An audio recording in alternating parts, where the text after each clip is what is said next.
বাড়ছে ভ্যাট, নতুন বছরে বাড়বে সংসার খরচ।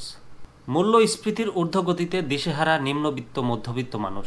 আন্তর্জাতিক মুদ্রা তহবিলের চাপে ৬৫ পণ্য ও সেবার উপর ভ্যাট বাড়ানো হয়েছে। এই তালিকায় রয়েছে জীবন রক্ষাকারী ওষুধ, এলপি গ্যাস, গুঁড়া দুধ, বিস্কুট, আচার, tomato, ketchup, sauce, cigarette, juice, tissue paper, ফলমূল, সাবান, ডিটারজেন্ট পাউডার, মিষ্টি, চপ্পল, বিমান টিকিট, রেস্তোরাঁ, পোশাক, hotel, chair coil, mattress, transformer, tissue paper ইত্যাদি।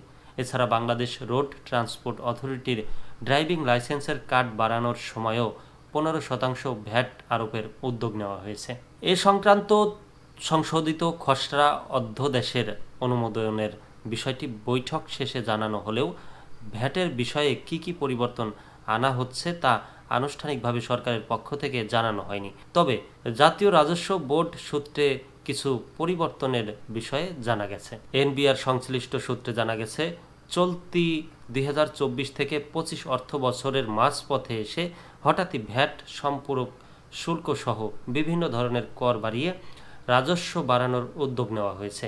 প্রাথমিকভাবে 65 ধরনের পণ্য ও সেবার উপর 15% ভ্যাট আরোপ করা হবে।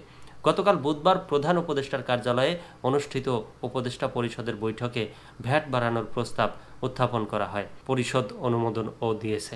শিগগিরই আইন মন্ত্রণালয়ের ভ্যাটিং সাপেক্ষ এনবিআরের ভ্যাট বিভাগ থেকে ভ্যাট বাড়ানোর আদেশ জারি করা হবে বলে সূত্রটি জানায়। বেসরকারি সংস্থা সেন্টার ফর পলিসি ডায়ালগের সম্মানীয় ফেলো মোস্তাফিজুর রহমান বলেন, অর্থনীতির সামগ্রিক ব্যবস্থায় সরকারের উপর দায় দেনার চাপ বাড়ছে।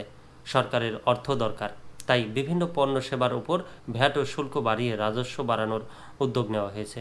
ফলে মধ্যবিত্ত ও উচ্চবিত্তদের উপর খরচের চাপ কিছুটা বাড়বে, এটা সত্য।